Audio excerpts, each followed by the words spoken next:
তিনি যেদিন শোলে সিনেমার চুক্তিপত্রে সই করেন সেই দিনই ভদ্রলোকের প্রথম সন্তানের জন্ম হয়েছিল।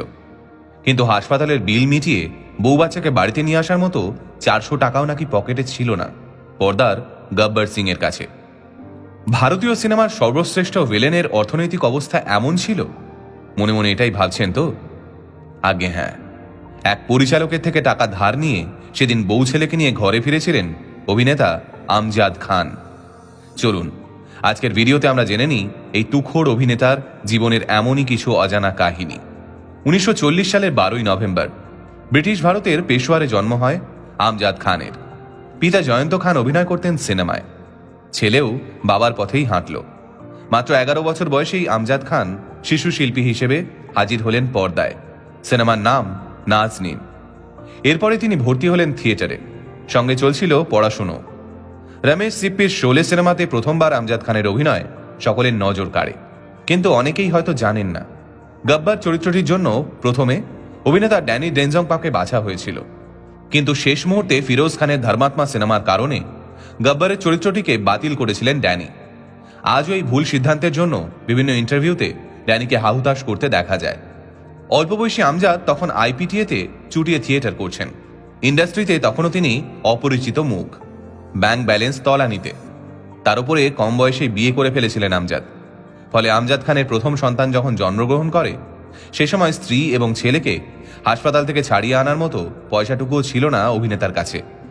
থিয়েটার করে কি আর সংসার চলে? সে সময় আমজাদ খানকে দুয়ারে দুয়ারে ঘুরতে হয়েছিল কটা টাকার জন্য।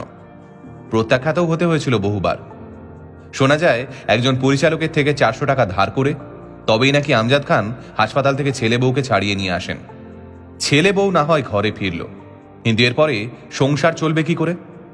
আমজাদ খানের স্ত্রী যখন হাসপাতালে ভর্তি, ঠিক সে সময় দেবদূতের মতো আমজাদ খানের জীবনে প্রবেশ করেন চিত্রনাট্যকার সেলিম খান। এই সেলিম খানই বলিউড সুপারস্টার সলমান খানের বাবা। সেলিম খান আমজাদ খানকে বলেন দ্রুত রমেশ সিপ্পির সঙ্গে দেখা করতে। আমজাদ খানকে প্রথমবার দেখে রমেশ সিপ্পির মনে হয়েছিল গোটা দরজা জুড়ে এক বিশাল দৈত্যাকৃতির মানুষ দাঁড়িয়ে আছে। সেই আমজাদকেই যখন সৈনিকের পোশাক পরিয়ে দাঁত কালো করে স্ক্রিন টেস্ট নিলেন রমেশ সিপ্পি, সাথে সাথেই সিপ্পি বুঝে গেলেন শোলে সিনেমার গব্বরকে তিনি পেয়ে গেছেন।